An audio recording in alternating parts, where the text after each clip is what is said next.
Hi, parents and guardians. My name is Derek Shaw, and I would like to touch on something that I think will benefit both your child and my students. So, today I'm going to introduce something very new to you all called Universal Design for Learning, UDL. So, this is an important concept because it is a way of thinking and processing technology in the classroom so that we can make it easier and more comfortable for students. I believe that in today's society, technology has become huge. Cell phones, social media, anything involving technology, kids are really into. And so I think that it's our job as adults, as parents, as teachers, and most importantly, just as a community, to try to merge these things into schools so that students can be more comfortable with learning. So, one of the biggest things that I think that we're going to really take from this is that it provides multiple representations of learning. So, learning through technology is very interesting because it does not limit to what a student can know and what a student can bring. These programs will provide excellent support for students. The students will be able to interact through um, taking videos or uploading pictures or uploading documents and things like that. And so we're going to get to the program in a second, but I think that's one. Also, playing games, engaging themselves in different activities that the websites have to give to them. And so, also, too, it provides multiple means of expression. So, for me personally, I am an auditorial learner and I'm a hands on learner. So, for me, I have to either be told how to do it or I have to do it on my own by using my own hands. And so I think that this is very, very clever for a lot of students because we do have many students that go through different realms of learning. Some students like to learn through technology. Some students like to learn through just writing things down. Some students like to learn through actually being creative and expressing themselves. So this definitely gives students a way to express themselves. And also means of engagement. I think one of the biggest things that students, especially students that are very shy and lack social skills and have anxiety, is that they lack motivation because they don't want to engage because they have all these other things that are implemented that are like scaring them from wanting to actually go out here and learn. And so I definitely think that these programs makes it interactive because not only is it a way for us to interact in class, but it's a way for us to go back out at home and be in our own personal hubs where we feel more comfortable interacting with just the teacher and the student. And so I definitely think that that's going to be one of the biggest beneficial things that we're going to do for uh, UDL, and I think it's going to be really nice when I implement it in the course. So for me personally, we're going to use it through a program called Seesaw. So Seesaw is a very unique program. So it's basically a personalized online journal, and this online journal basically keeps a lot of information of the students. So the students can definitely interact with this. One of the biggest pieces is that it has different features on it. So one is a photo tab, and I think that photos are very important. I think it's super expressive because pictures are worth a thousand words. And I think that adding pictures to blogs or adding pictures to any forms of creativity brings a design to it, and it brings a different kind of vulnerability of the art or the expression that the students are trying to create because images definitely like I said before, they're worth a thousand words. They can represent so many different things. Also, too, they also have an interaction drawing feature where students are able to draw images, and so I think that that's another way for them to practice illustration. But I also think that that's them. It's a way for them to pull in their own designs and pull in their own thinking maps and brainstorm. And they can do so many interactive things with this. I mean, if you have a tablet, it definitely will be beneficial.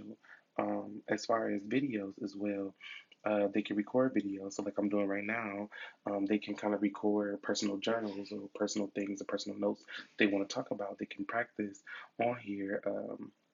As far as um, practice speaking, into a camera because because like now the way that like technology is working, even for job interviews, you have to become more tech savvy in that notion. And so I definitely think that it's important to have that tab so that it's another means of expression through auditorial and visual. So I definitely like that. I think that's super interactive. For me personally, the uploading tab is one of my personal favorites because I think that that can be definitely used for publishing your final product. So for students, that want to post their final products, it is definitely a good opportunity for them to frame it, for them to, upload as a PDF. And it's something they can keep. They can get feedback from me, and we can really talk about ways that they can improve, ways that they can digest it, or ways that they can certainly organize it to where it fits the scheme of what they really want to do. Another thing that I really like is the notes, because definitely taking notes is super important. And I think that in any class or in anything that you do, having that note tab is very important because it keeps you organized. It helps you map things out. And it's another way for you not to sort of upload something that may just seem a little more solid, but this is a way for them to brainstorm and a way for them to interact. So I think that's also a good tab. And then the links tab, of course, they can upload, YouTube songs, they can upload videos. I mean, kids love YouTube today, so I think it's definitely a thing. One of the second things that I think would be very beneficial is that we actually have an announcement tab. So we have a tab that's called Activities that's right next to the Journal tab. And this is a very, very, very great tab because it has class announcements. So it tells you, if I'm waiting for a response, it tells you when the activity is due, and it has a full description of what I'm looking for in this activity. And I can also provide links um, to rubrics or to steps and things like that for students so that they can be able to interact with this. And I also like the inbox tab that's right next to it as well, that's right next to the activities tab, because that allows me to message the student one on one.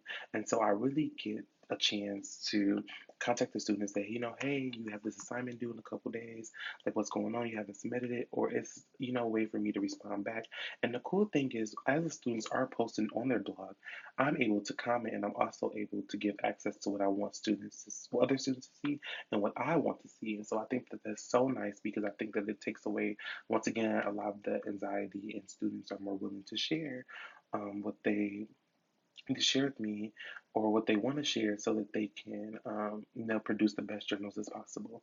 And finally, the selected folder tab is something I really like. So when you're uploading these documents at the tab that I talked about before with the features, there's a option where you can actually select the folder, and so you can make it identity and personal folder. You can make the one like in class activities. You can make it one like a process and editorial folder. You can make more like a final products folder. And so I think definitely having those having those folders as well keeps the work organized for the student.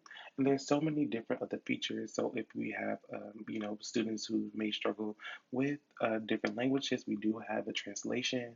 Also, too, I will be posting videos from YouTube that, and I'm in the links category, which is very, very important because that also has a text and speech type thing. So if students, want to watch lectures and things like that, I can translate that over for them, and it's, no big problem. And so I definitely think that this design is definitely going to help many of your students and even me build a more interactive learning environment.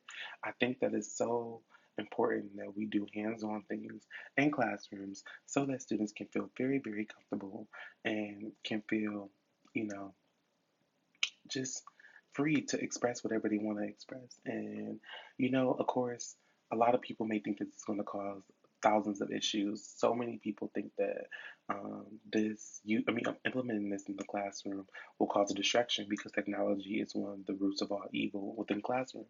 Well, what I definitely will say is that since technology is getting so big, that for us not to allow our children to experience technology and to work with it and to play around with it, we're doing them um, no justice because technology is so big in today's world. Like I've said a million times in this video, that not being able to allow a child to express themselves through a realm that's in their generation is just completely, utterly just not okay. And so I personally thank you for listening to this, and I hope that during the school year, the students really, really, really get involved in this program because I think that it's going to be something that is so cool, and I'm so happy to start up this program within my classroom and implement this within my daily lesson plans. So thank you once again, and have a good day.